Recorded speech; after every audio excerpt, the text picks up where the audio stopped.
13 love, 13 knowledge, 13 wisdom, 13 respect. This is your creation 13. Today we're going to be talking about some interesting things that has to do with understanding your deities and spirits and how we work with them daily, aware or unaware.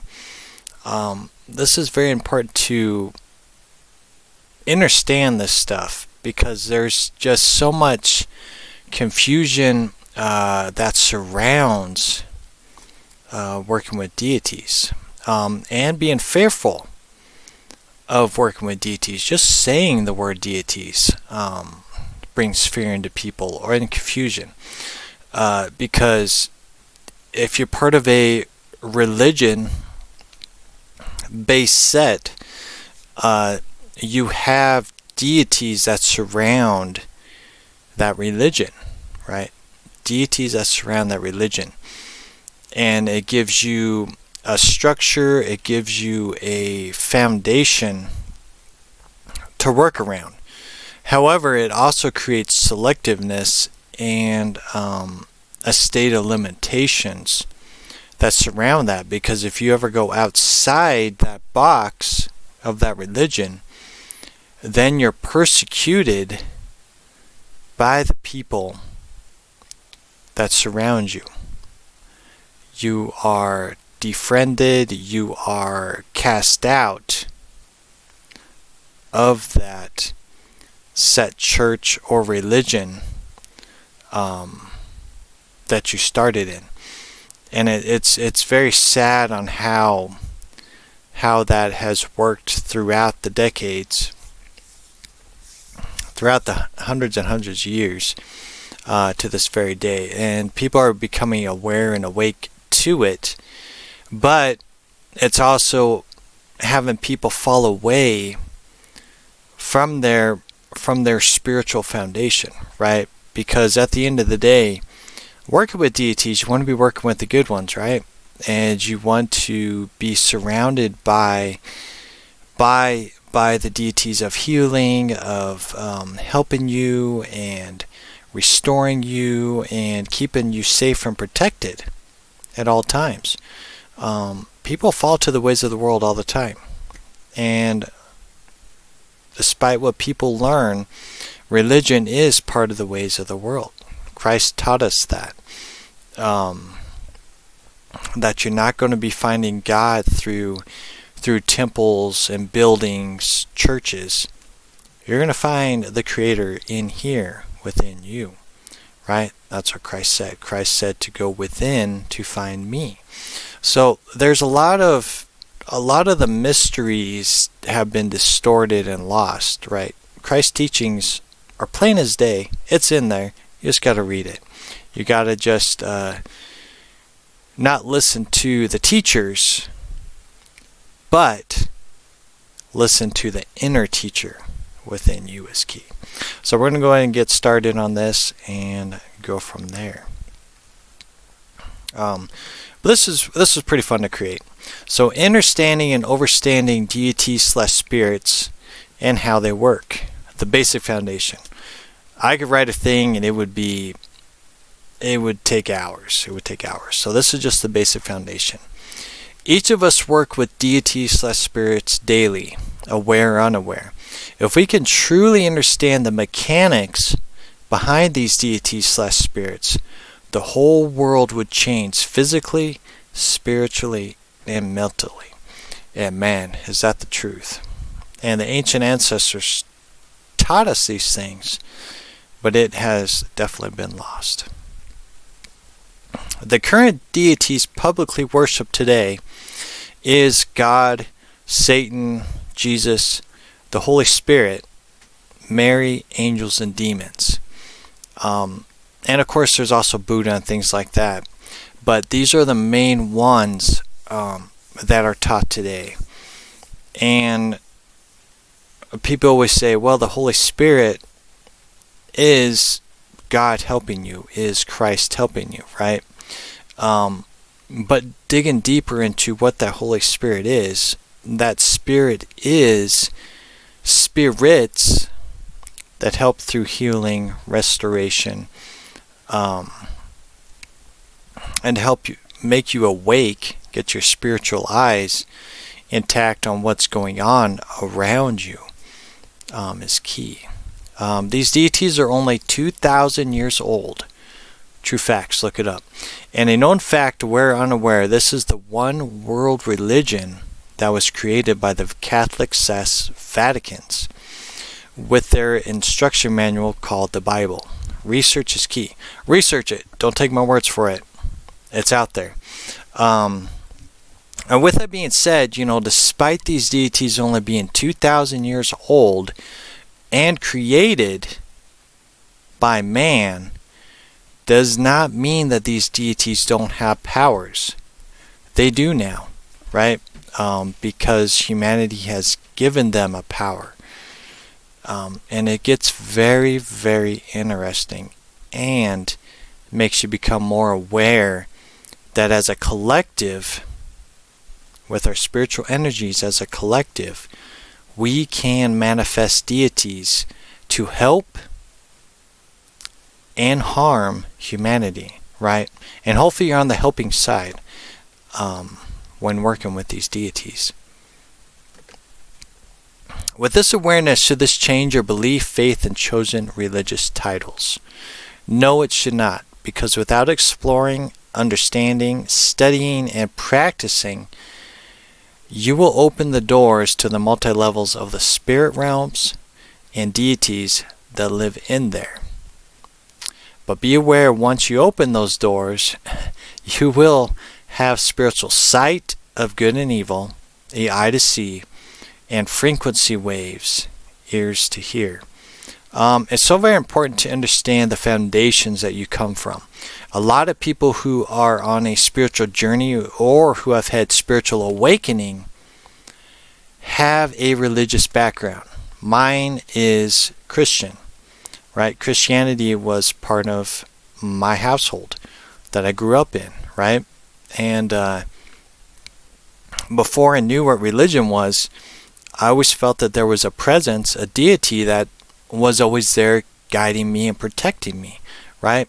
A oversoul, your higher self that is your guide and guardian, right? A lot of people say, oh, children just have imaginary friends. No. You have a guide and guardian there to help you through life. So when I was learning about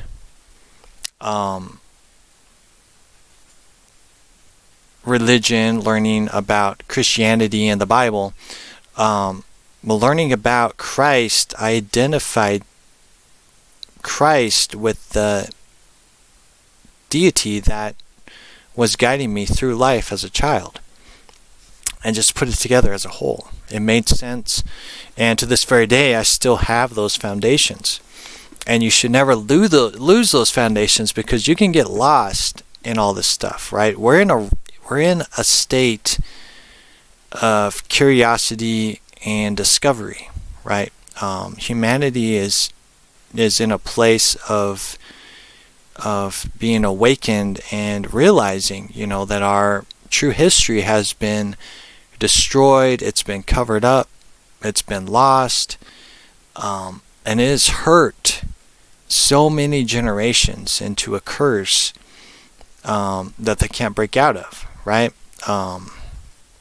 There's also the Gregorian curse, right, where we have lost all track of time, days, months, even the very foundation of where we're at right now, right? So many people are talking about we're going to the age of Aquarius. Are we in the age of Aquarius? What does that look like? As each age passes, we have to prepare ourselves. Humanity, all life has to prepare itself for these next age.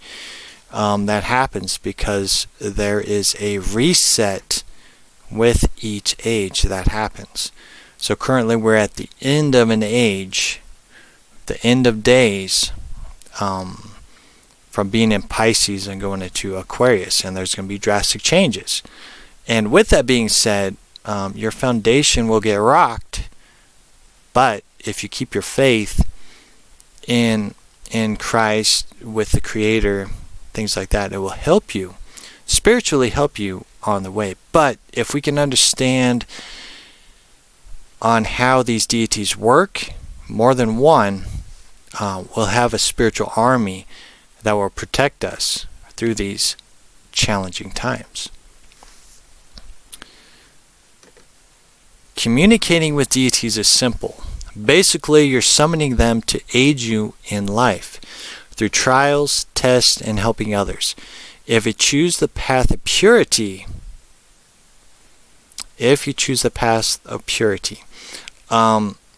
communicating with these deities, you got to be aware of what you're looking at when you're summoning them. Are you needing healing? Are you needing restoration? Are you needing help, guidance? Even just a word of where to go in your life. You got to pay attention. You got to listen, right? And through those things, you're going to have to be into that state of purity. And that's what I talk about right here. Why the word purity and not love?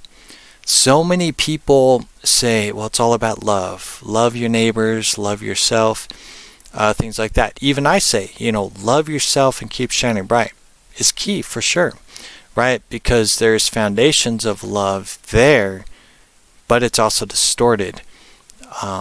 So if you go into that state of purity, right, you're purifying your heart, cleansing it of everything, right? That gets rid of the emotions as well. So you're in a state of clarity. You're in a state of purity. You're in a childlike state where you don't know things, but you're willing to learn, right? Hopefully that makes sense. Love is misunderstood around the world right now. The word love is surrounded by attraction, selectiveness, that's key, sexual preference, relationship preference, and religious preference, right? It's important to identify these because that is what love is attached to. The relationships is a big one because people have a selectiveness on what love is, right? Some people identify love with a hug. Some people identify love with a kiss. Some people identify love with holding hands. Some people identify it with lustfulness. Some people identify it with abuse. Some people identify love with the product of exchange, right? A present, a gift. So it goes into some really weird territories with that word, but I feel if we start talking about the purity things, the purity side of things, you can't really identify purity because purity means clean. It means nothing in the bowl, nothing in the cup. It is open to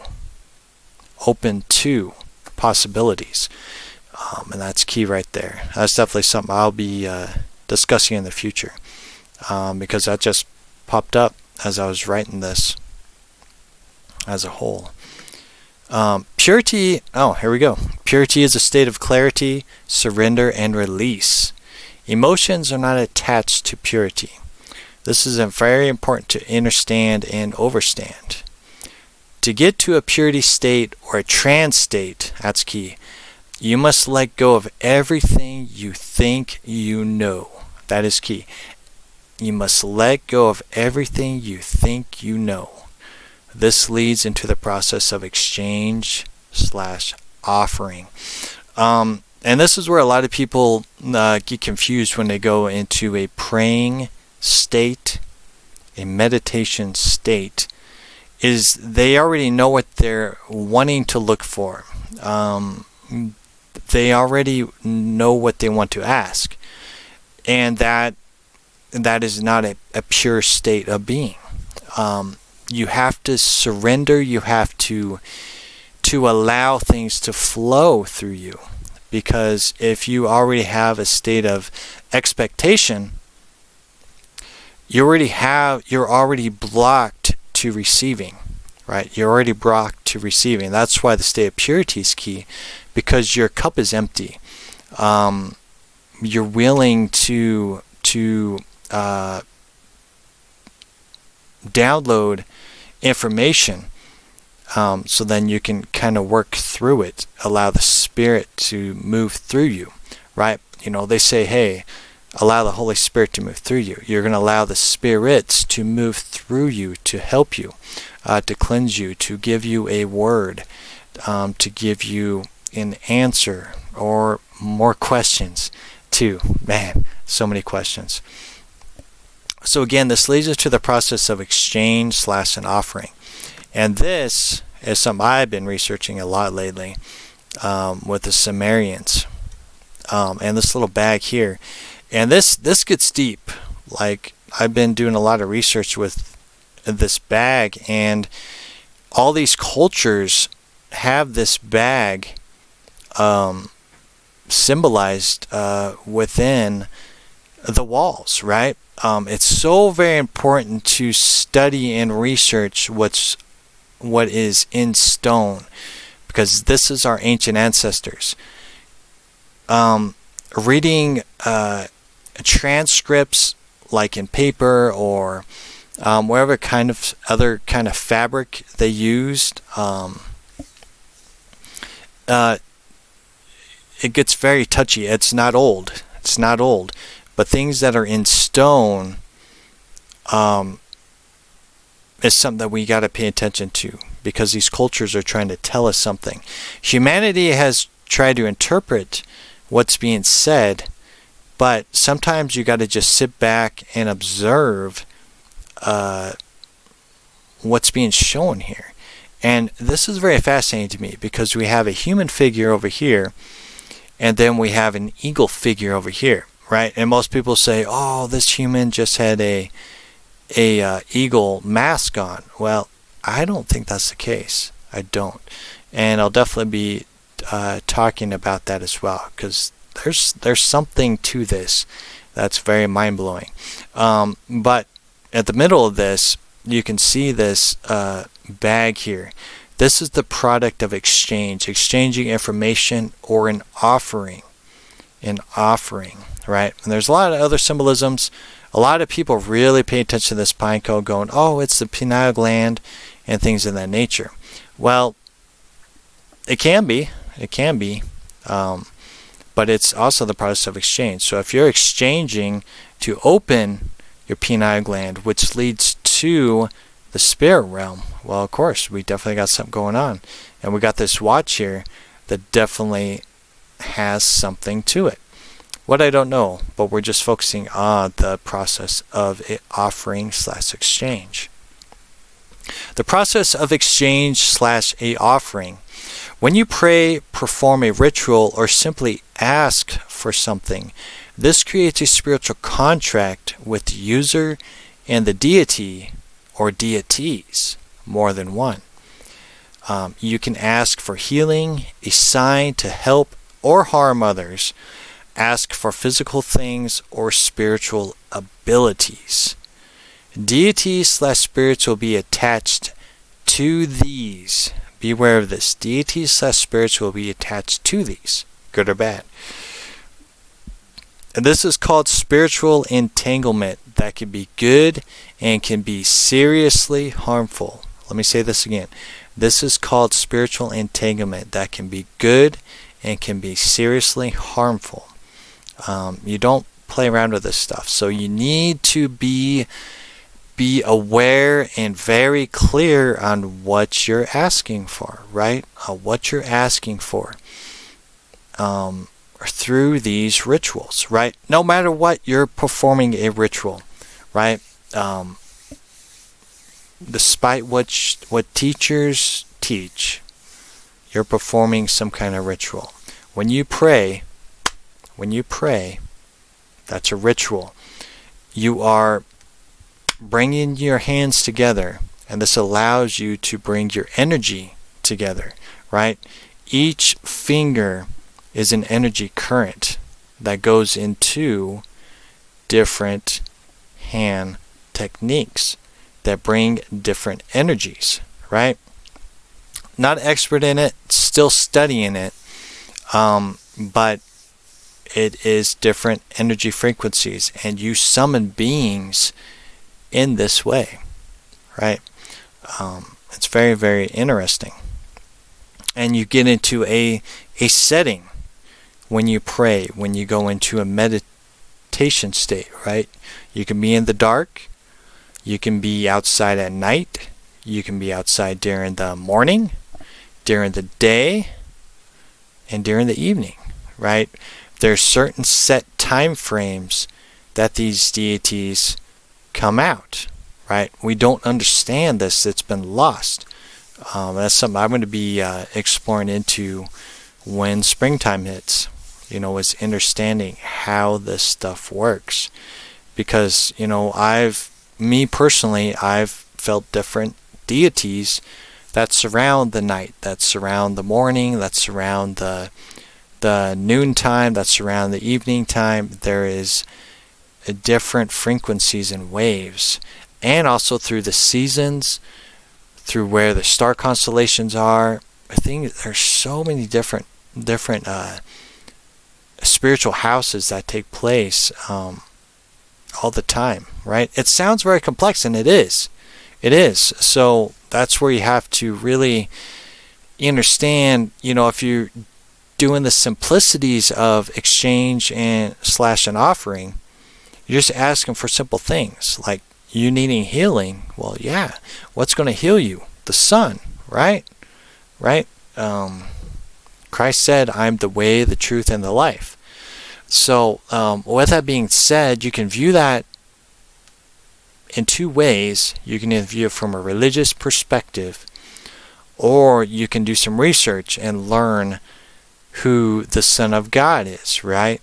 And then narrow it down to, instead of S-O-N, it's S-U-N, the sun that is seen all over the world. The beauty of God's creation and the Spirit of God. You see it every day. That's the sun. That brings purity to the world. It restores the earth. It grows plants and life, and it heals you. It will bring out parasites. It will bring out uncleanliness within your being. That sun judges you every day. If you get sunburnt, you had impurities within your body. So this is the hidden teachings of the ancient ancestors that we're not taught about, right? We're taught that the sun is harmful and that it creates cancer. You need to block the sun's rays. Well, of course it's going to create cancer because it's going to grow any impurities or parasites that have within you. Just like in how a plant grows. You water a plant, it's going to grow. You have parasites in your body, you go out to the sun, your body is made out of what, 80% water. Those parasites are going to grow. So, you got to pay attention to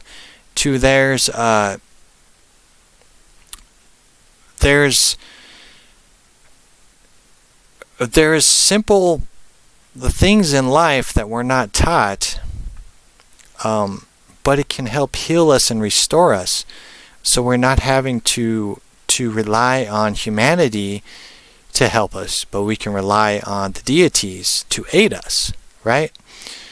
These deities are going to help us through life, because at the end of the day, it's you in this temporary realm, and we're learning whatever we're learning, right? I feel there's a lot of things that we learn. I feel there's a lot of things that we have to train humanity on, and things of that nature, right? This goes into the product of starseeds, which is being discussed publicly now, which is very interesting, right? I'm called Adam Starseed Bey for a reason, because I'm not from here, right? I'm not from here.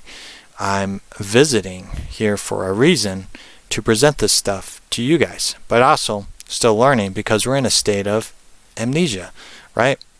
So we don't remember everything before, but we can definitely open up the book within and learn some of this stuff. So let's continue on here. Man, there's just so much stuff to talk about, but it is definitely beautiful and amazing. Keeping this simple, trying to keep it simple.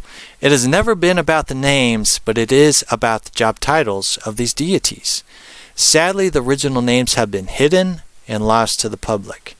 But humanity has generated energies and job titles to God, Jesus, angels, demons, and Mary. Oh, forgot Satan in there. Hold on. There we go. To these deities. Yes, I have not forgotten Buddha, Enki, Enlil, and Anna/Ishtar, and the rest of the ancient deities, because these are the ancient original ancestors, and they are the ones that hold the hidden mysteries of humanity and the multi-spiritual/dimensional realms, which is key. But let's go back to humanity has generated energies and job titles to God, Jesus, angels, Satan, demons, and Mary. So despite the Catholics creating these Greek names, right? These Greek names, and the key thing is to look up the root words in Hebrew and Greek. Humanity has generated and created these deities. They have, right? When you go into a state of praying, a state of meditation, a ritual state, you are offering your spiritual energy. A part of your life source, right? Because you're in a physical vessel, but what keeps you alive is not blood in your heart, right?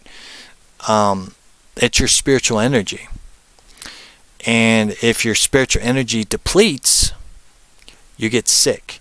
You get spiritual parasites, which turns into physical disease, cancer, tumors,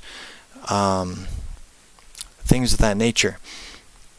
So it's important to understand that we're using spiritual energy when we pray and when we meditate, go into a trance state. And with that, we create and give energy to these deities, right? And it does get really complex, but we're keeping it simple. So like Christ, for example.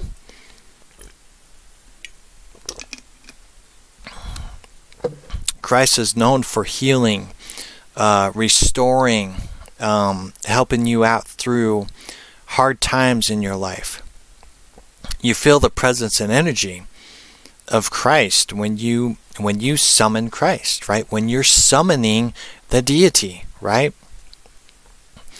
And putting it in that perspective opens up a universal language to help people, right? Because in religion, you have a set manual and you have to set vocabulary of selectiveness that really alienates people to unite, right? You know, that's one of the key things of why there was the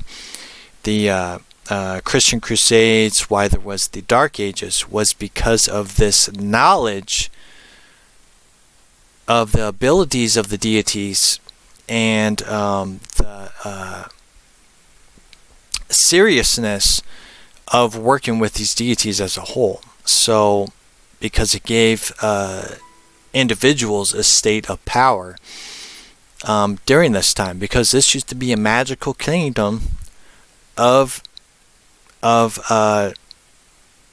magic, and there was just different kind of anything in the fictional state of being existed, right? It existed. And then there was catastrophic events that have destroyed the ancient civilization, and then Earth repopulated itself. But it definitely gets deeper than that. So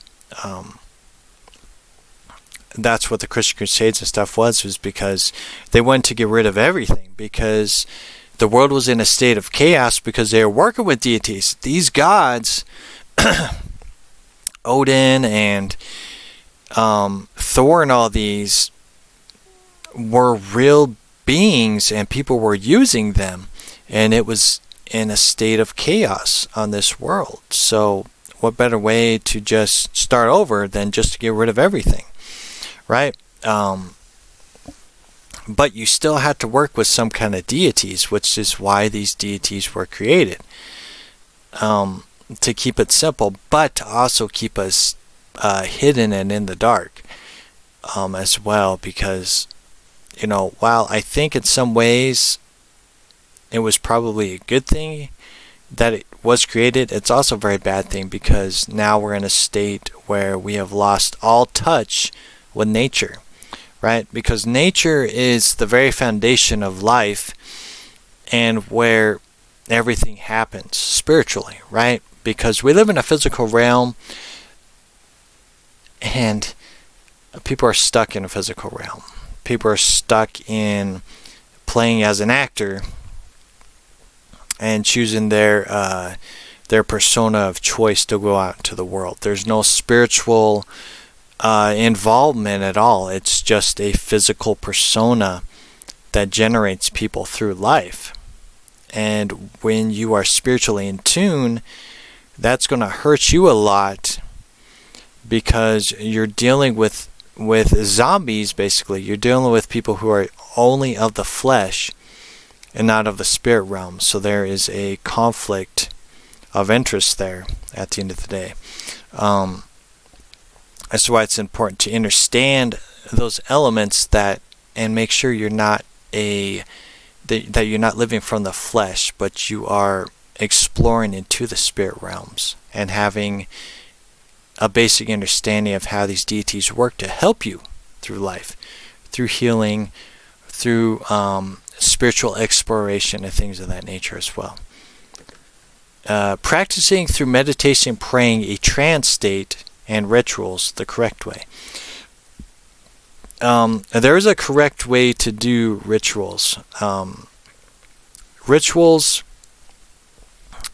are 100% not used in any harmful ways. Let me say that again. Rituals are never meant to be used in any harmful ways. You are not sacrificing yourself or anything when you go through praying meditation state. Period. Okay? This goes back into the state of purity, right? You want to stay in this state of purity. Let's see, where is it here?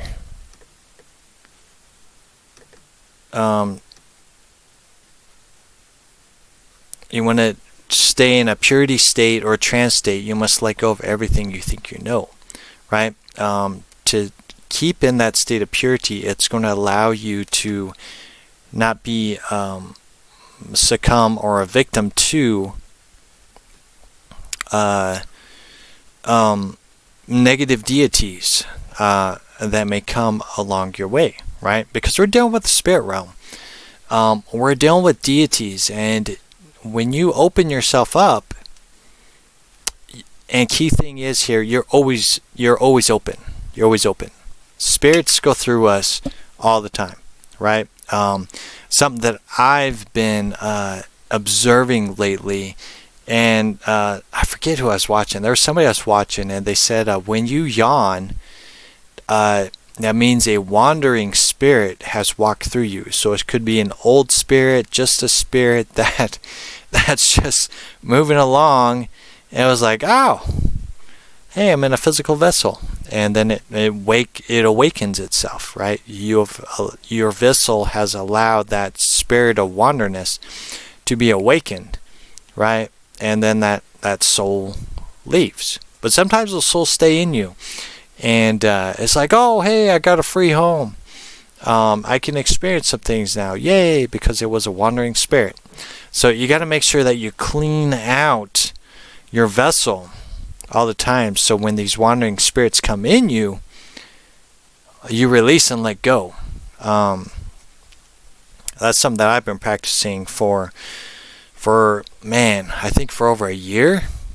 might be more than that, of just studying the different mindsets that I encounter. So like I said, if I yawn, that's a wandering spirit that's entered. I'm like, oh, hey, get out of here, right? I don't need you in my vessel.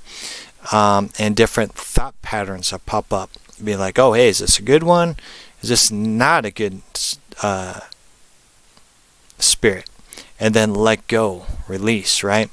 One of the key practices I do is going, oh, hey, I don't need you in my vessel. So I will feel the energy, whoosh, leave. I'll be like, okay, I don't need you in my vessel. And I'll feel the energy move up and out. And that's when you know a deity leaves you. It's because they're going to go up and out. And it's a very interesting experience. And the side effects to that is you're going to get a headache or a migraine. You're going to feel a state of, you may feel like you're going to fall over, things like that. You'll feel it when that spirit leaves, right? And that's where you know that you had deities within you. And you have the ability to have these deities enter you and exit you. And this is something that is not taught. So, and you have to practice this. You have to practice it. It's not a mindset. Never a mindset.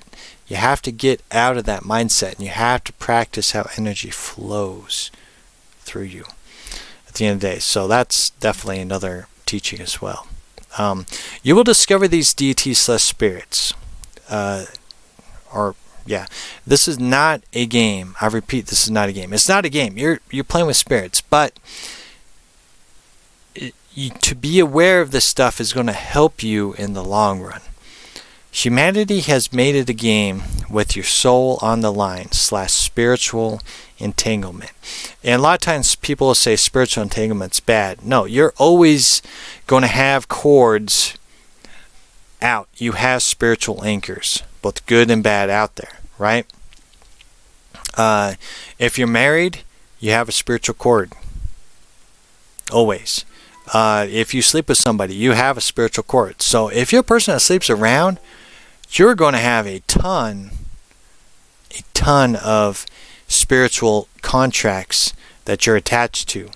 That's why it's important not to let your temple become one with other people, right? You know, the world teaches you, oh, hey, it's okay to sleep with somebody. No, it's not. It is very damaging to your soul. It is very damaging to your vessel.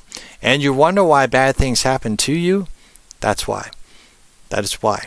As well as if you're married and your husband or wife is cheating on you. You're going to know. If you're spiritually in tune, you will know. Because you will experience things that should not be there. And that's where you will know if your husband or wife has been cheating on you, because you will know spiritually. You will have eyes to see, and you will feel the frequency changes. You will experience it in your dreams and surrounding you. It's very important to understand this. As I continue my spiritual journey, this is me talking, as I continue my spiritual journey, Christ will always be my foundation.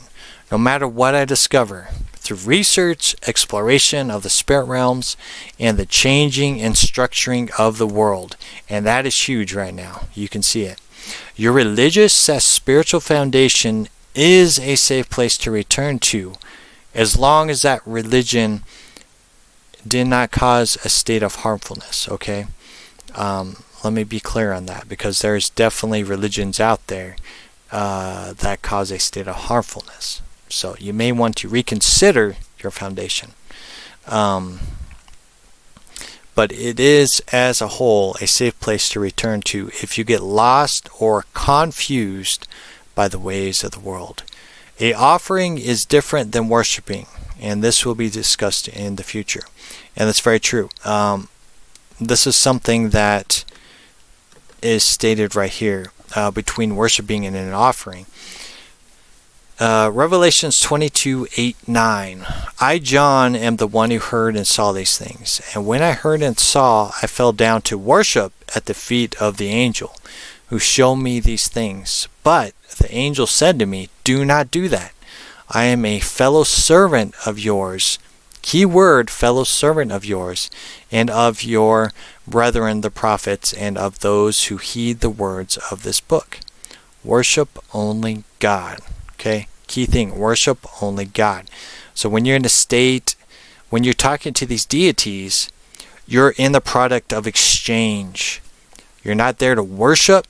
You're not there to worship any idols, nothing, right? That is the worst thing humanity, I don't know, this is me on a little bit on fire here, but I don't know how humanity fell for a state of worshiping, and the misunderstanding, the understanding of offerings, the product of exchange. It blows my mind. It does. It blows my mind, right? But you only exchange with God is what's being said here, right? Or just letting you know, hey, worship God can simply mean that, you know, there is a deity above you, right? There's a deity above you. Romans 1:25, for they exchanged the truth of God for a lie. This is the world that we live in right now. For they exchanged, the elite has exchanged the truth of God for a lie, the counterfeit, and worshipped and served the creatures of this world, rather than the Creator or creators, who is blessed forever. Okay, these two key scriptures here is very important. I really like this Romans one.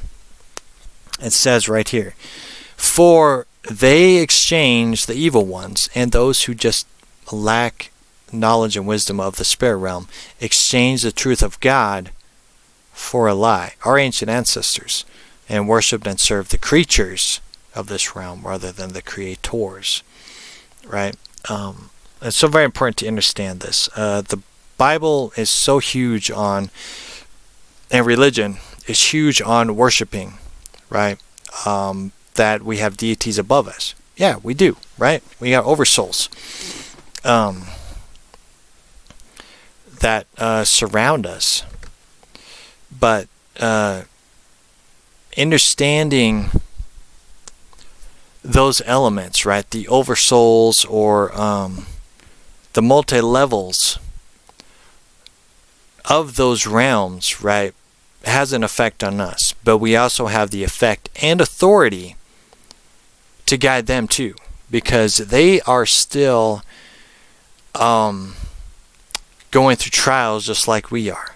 We feel what's happening above, and they feel what's happening below. As above, so below, right? So we are not there to be worshiping them, right? They're there to teach us, and we teach them as well. That's huge. We're not just the bottom of this, right? We're all teaching each other, right? And eventually, we will take their jobs. We will be those oversouls or those higher selves. We'll be those that will be helping the lower ones in this physical reality, right? It gets to be huge. It's definitely a mystery for sure, but there is stuff out there that hints to that authority in the spirit realms, right? Because we're learning about that. We learned about that in Jacob's Ladder, right?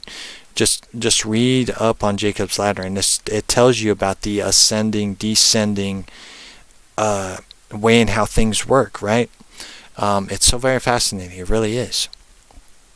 And it goes into the temple element, where when you ascend, you go to the land of the pineal, which is the pineal gland. But you got to think of how that works too, because as I said, when I feel spirits leave me, they shoot upwards and out. That's an ascension. We're leaving you, right? And then you also got descending, so spirits going in you. So you have in your temple alone, you have spirits descending in you and ascending out of you, right? Key thing. Spirits descend into you and they ascend out of you, right? We misunderstand these elements. Oh, we're in an ascension process, we're leveling up, things of that nature.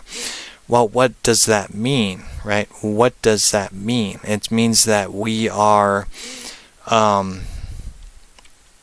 elevating ourselves or transforming ourselves, right? We're transforming ourselves. We're a living vessel, right? We're a living vehicle that can harness many souls, right? Not just one, but many souls.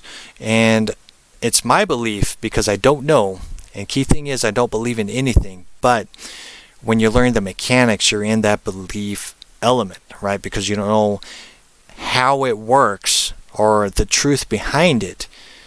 But this is my belief, is that we can harness souls, especially wandering souls. Remember I told you, the wandering soul goes in you and it awakens that wandering soul. It's like, oh, hey, I'm in a vessel again. Wow. And we can take these wandering souls and take them to different places around the world, and then release them or send them to a place where they can learn and grow as well. It gets so very fascinating. Man, we live in such a magical world. You guys have no idea. You really don't, right? A lot of people are just learning the mechanics of what praying is, what meditation is, or working with deities. Right? There's just so many things that can be explored, right? So it's creating those manuals or presentations like this to help elevate you guys, right? There's something that somebody that that's mentored me and that's taught me a lot of stuff is reach one, teach one, right? And that's something that I've been meditating on a lot, is the reach one, teach one. So anybody who sticks around through these whole presentations or just these talks, I hope this helps you in some way in your spiritual journey, and then use this knowledge to help others as well, right? Is key, because as we explore into these things, right, we want to help each other. We want to help heal and restore people and the world as a whole, right? So many people have been stuck in selectiveness and have been told to do things a certain way. There's no self-exploration or just a self-discovery of things, right? And it's not about physical preference or selectiveness. It is about discovering the spiritual side of things and the deities that surround us every day and how things work as a whole. It just depends on where you're at. Eventually you're going to have to break the ice out of the ways of the world and the ways of the flesh and start deep diving into the spiritual realms, which I feel humanity is just now scratching the surface of that as well. So there's so much more to learn and discover. This stuff could be talked about forever. So hope you learned something from it. So until next time, love yourself, keep shining bright, practice purity, go into a state of purity. The best way I would say to get to that state of purity is just write down things you need to work on in your life and things that no longer serve you in your life. Write those down and then start working on clearing those out of your being and perfecting things you're working on, right? To reach you into that state of purity, right? So then you can be at that state of bliss and that state of love at the end of the day. So yeah, so love yourself, keep shining bright. I'll talk to you all later.